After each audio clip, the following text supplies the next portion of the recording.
The Khasi Students' Union today commemorates the 30th death anniversary of late Shri Bull N. Lyngdoh, former KSU president in Malki, Shillong. President of KSU Lombok Starwell Marangar highlighted Bull's lasting legacy and the importance of KSU members taking responsibility for the community's welfare. The event served as a reminder of the importance of leadership and community service. The commemoration of Bull's 30th death anniversary was attended by various KSU members and well-wishers.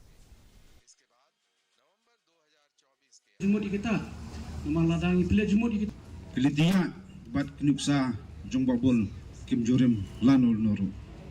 Laklat nak selapertai handrai kita kimati ki babul ulai hangi kilometer kinam klat lanul noru.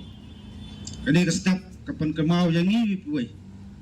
Kum kisamla bat kum dekat juga jad penriu. Bangi hapan puson kapan ta ke bakunu mi haban le nam ta ka jubet jengbiang The